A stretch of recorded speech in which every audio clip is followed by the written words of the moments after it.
بسم اللہ الرحمن الرحیم۔ وہ ابھی گھر میں داخل ہوئی ہی تھی کہ جمن اسے دیکھتے ہی بولنا شروع ہو گیا تھا۔ میں نے کتنی دفعہ کہا ہے بند کر اپنا یہ کام وام، تجھے نہیں پتہ لوگ کتنی باتیں بنا رہے ہیں کہ جمن کی بیوی کما رہی ہے اور وہ خود گھر میں پڑا روٹیاں توڑ رہا ہے۔ ریشما نے اس کی بات انسنی کر کے کپڑوں کا تھیلا چارپائی پہ رکھ دیا اور ہاتھ منہ دھونے لگی۔ اسے ابھی کھانا بھی بنانا تھا، پھر فرزانہ باجی کے کپڑے سی کر ان کے گھر پہنچانے تھے، لیکن لائٹ تھی کہ آنا جانا لگایا ہوا تھا، اس کی وجہ سے کام مستقل لیٹ ہو رہا تھا۔ تجھے شرم نہیں آتی شوہر کا حکم نہ مانتے ہوئے؟ وہ اس ٹھیٹ بنی اپنے کاموں میں لگی بیوی کو دیکھ کر چارپائی پر پڑے پڑے چلایا تھا۔ جب پیٹ خالی ہو تو ساری شرم مر جاتی ہے۔ جتنا عرصہ میں نے لوگوں کے گھروں پہ جا جا کر ہاتھ پھیلایا ہے، مجھے اپنی اوقات معلوم ہو گئی ہے۔ اور تو بھی لوگوں کو بولنے دیا کر، لوگوں کی عادت ہوتی ہے تماشا دیکھنے کی اور باتیں بنانے کی۔ تجھے بڑی باتیں بنانی آ گئی ہیں۔ بیاہ کر آئی تھی تو تیرے منہ میں زبان نہیں تھی، جمن نے پھر غصے سے کہا۔ اب تو کیا چاہتا ہے کہ میں بھوکی گھر میں پڑی رہوں؟ میں کام بند کر دوں گی تو کھائیں گے کیا؟ اور تیرا علاج کیسے ہوگا؟ محنت سے کما رہی ہوں، ان لوگوں سے کسی سے بھیک نہیں مانگ رہی، پھر ان لوگوں کو کیا تکلیف ہے؟ بات صرف یہ تھی کہ جمن لوگوں کی باتیں نہیں سہ سکتا تھا، بیوی کی کمائی ہضم نہیں کر پا رہا تھا۔ ریشما کی 1 سال پہلے جمیل سے شادی ہو کر اس گھر میں آئی تھی تو وہ اچھا خاصا کماتا تھا۔ اس کی فروٹ کی ریڑھی تھی جو ٹھیک منافع دے جاتی تھی۔ گھر میں خوشحالی اور خوشی دونوں تھیں، لیکن شادی کے 4 ماہ بعد ہی جمن کی ایک ایکسیڈنٹ میں ریڑھ کی ہڈی ٹوٹ گئی اور وہ ٹھیلا چلانے سے معذور ہو گیا۔ کچھ رقم جمع شدہ تھی جو اس کے علاج پر ہی لگ گئی۔ آہستہ آہستہ راشن ختم ہونے لگا، گھر کی چیزیں بھی بکنے لگیں۔ جب کچھ بھی نہ بچا تو ریشما نے رشتہ داروں سے مدد مانگی۔ رشتہ داروں نے تھوڑی بہت مدد کی، لیکن ایسا کب تک چلتا تھا؟ ہر کسی کی 100 ضروریات تھیں، اور پھر رشتہ دار کون سا امیر عمرہ تھے، سب مزدور اور محنتی طبقہ تھا۔ اوپر سے جمن کے ماں باپ بھی نہیں تھے۔ ریشما کا اپنا باپ اس کے 10 بہن بھائیوں کو پال رہا تھا، اب اسے اور اس کے شوہر کو کیسے پالتا؟ تبھی برابر والی خالہ جو اس کے نکاح میں جمن کی بزرگ بن کر گئی تھی، اسے بٹھا کر سمجھانے لگی۔ مرد اگر کمانے کے قابل نہ رہے تو پھر عورت کو ہی کام کرنا پڑتا ہے، ہاتھ چلانا ہاتھ پھیلانے سے کہیں بہتر ہے۔ خالہ ریشما کے گھر کی حالات سے بخوبی واقف تھیں۔ مگر میں 8 جماعت پاس کیا نوکری کروں؟ ریشما نے پریشانی سے کہا۔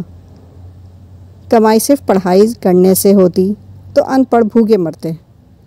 کتنے ہی ہنر ہیں جو انسان کا پیٹ پالتے ہیں، بس انسان میں محنت کی عادت ہونا چاہیے۔ کوئی ہنر تو تیرے ہاتھ میں بھی ہوگا۔ خالہ ٹھیک کہہ رہی تھیں۔ بچپن میں وہ چاچی کے گھر جاتی تو اسے سلائی مشین پر اپنے ساتھ بٹھا لیتی۔ ان کی دیکھا دیکھی وہ بھی ٹیڑھی میڑھی سلائیاں لگا لیتی تھی۔ اس کی سلائی دیکھ کر چاچی کہتی تھی، تو بچپن میں اتنی اچھی سلائی کرنا سیکھ گئی ریشما، تو جب جوان ہوگی تو کتنا اچھا کام کرے گی۔ خالہ، میری چاچی کہتی تھی کہ میں بڑی ہو کر بہت اچھی سلائی کروں گی، کیا خبر یہی میرا ہنر ہو، وہ سوچتی۔ خالہ نے اپنی بہو سے کہہ کر ریشما کو سلائی سکھانے بٹھا دیا۔ چند ہفتوں میں ہی وہ بہترین سلائی کرنے لگی تھی۔ خالہ ہنس دیں، تو پیدائشی درزن ہے ریشما۔ پھر اس نے خالہ سے ادھار پر مشین لی اور گھر کے دروازے پر لکھ کر لگا دیا کہ یہاں سستے میں کپڑے سلائی کیے جاتے ہیں۔ شروع میں خالہ نے کام لا کر دیا، پھر اس کی سلائی دیکھ کر عورتیں خود سے آنے لگیں۔ وہ سستے میں بہترین کام کر کے دیتی تو عورتیں اس سے کپڑے سلوانے لگیں۔ وہ نت نئے ڈیزائن بنا کر دینے لگی۔ دن رات محنت کرنے لگی۔ جمن پہلے تو خاموشی سے سب دیکھتا رہا، لیکن کچھ محدود سوچ رکھنے والے لوگ اس کو تانا دینے لگے کہ وہ گھر پر بیٹھا بیوی کی کمائی کھا رہا ہے۔ لوگوں کی یہ باتیں جمن کی برداشت سے باہر تھیں۔ میں لوگوں کی باتیں نہیں سن سکتا۔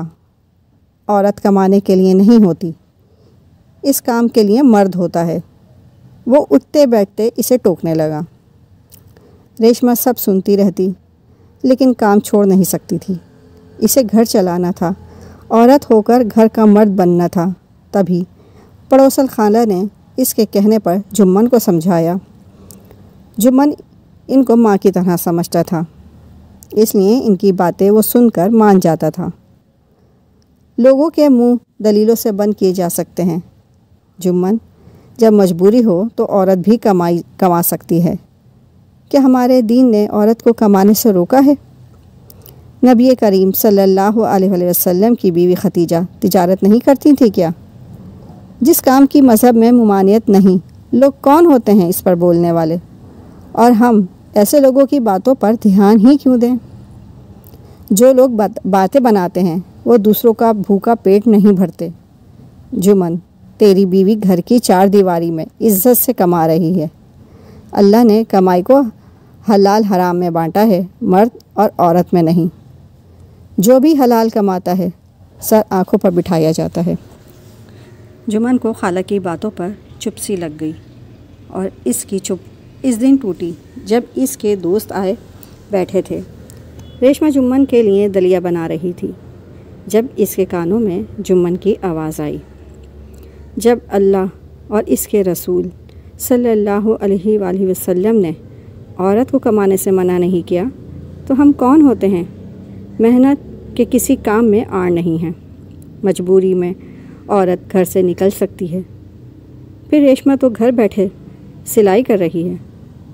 دوستوں کے جانے کے بعد ریشما جب دلیا لائی تو اس نے جمن سے کہا، جمن، آج تو نے میرے کام پر مان کر کے میرا مان بڑھا دیا۔ جہالت سے بڑی کوئی گمراہی نہیں، اور جب اس کا ادراک ہو جائے تو اسے دور کر لینا چاہیے۔ پھر ریشما نے مسکرا کر دلیے کی پلیٹ جمن کی جانب بڑھائی، جو مطمئن سا اسے دیکھ رہا تھا۔ اگر آپ کو میری یہ کہانی پسند آئی ہو تو میرے چینل کو لائک اور سبسکرائب کر دیجیے گا۔ شکریہ۔